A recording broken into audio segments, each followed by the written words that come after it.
నేడు ఆంధ్రప్రదేశ్ ప్రభుత్వం విజన్ 2047 డాక్యుమెంటుని విజయవాడ ఇందిరాగాంధీ స్టేడియంలో భారీ సభను ఏర్పాటు చేసి విడుదల చేశారు. ఈ సందర్భంగా ఉప ముఖ్యమంత్రి హోదాలో పవన్ కళ్యాణ్ ఒక ప్రసంగం ఇచ్చి, ఆ తర్వాత చంద్రబాబు నాయుడు పక్కన కూర్చోగా చంద్రబాబు పవన్ కళ్యాణ్ చెవిలో చెప్పిన మాటలకు పవన్ కళ్యాణ్ షాకింగ్ రియాక్షన్ ఇచ్చాడు. దానికి సంబంధించిన వీడియో ఇప్పుడు సోషల్ మీడియాలో తెగ వైరల్గా మారింది. చంద్రబాబు నాయుడు, అల్లు అర్జున్ అరెస్ట్ అయిన విషయాన్ని చెప్పటం, దానికి పవన్ కళ్యాణ్ షాకింగ్ రియాక్షన్ ఇస్తూ అవునా, నిజమా అని స్పందించినట్టు ఎక్స్ప్రెషన్స్ పెట్టడం వంటివి జరిగినట్టు అభిమానులు సోషల్ మీడియాలో ఈ వీడియోను పోస్ట్ చేస్తున్నారు.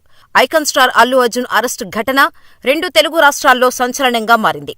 పుష్ప 2 చిత్రం విడుదల ముందు రోజు అల్లు అర్జున్ తన కుటుంబంతో కలిసి హైదరాబాద్లోని ఆర్టీసీ క్రాస్ రోడ్స్ సంధ్యా థియేటర్కు విచ్చేశాడు. ఆ సమయంలో అక్కడ అసంఖ్యాకంగా అభిమానులు చేరుకోవటంతో తొక్కిసలాట జరిగింది.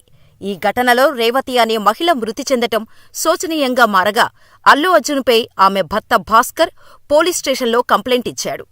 దీంతో అల్లు అర్జున్ మరియు థియేటర్ యాజమాన్యంపై ఎఫ్ఐఆర్ నమోదు చేసిన పోలీసులు 2 రోజుల క్రితం థియేటర్ ఓనర్స్ని అరెస్ట్ చేయగా, నేడు అల్లు అర్జున్ని అరెస్ట్ చేసి నాంపల్లి హైకోర్టులో హాజరుపరిచారు.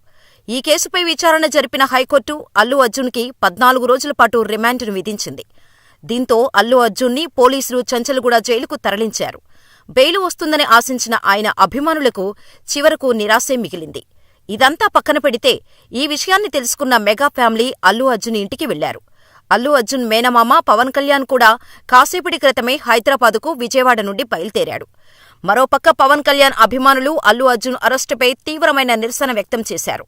ఇందులో కేవలం అల్లు అర్జున్ పొరపాటు మాత్రమే కాదు, పోలీసుల పొరపాటు కూడా ఉంది.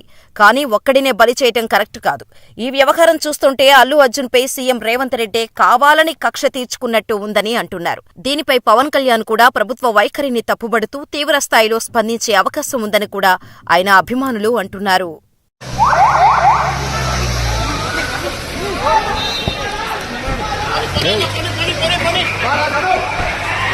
జాగ్రత్త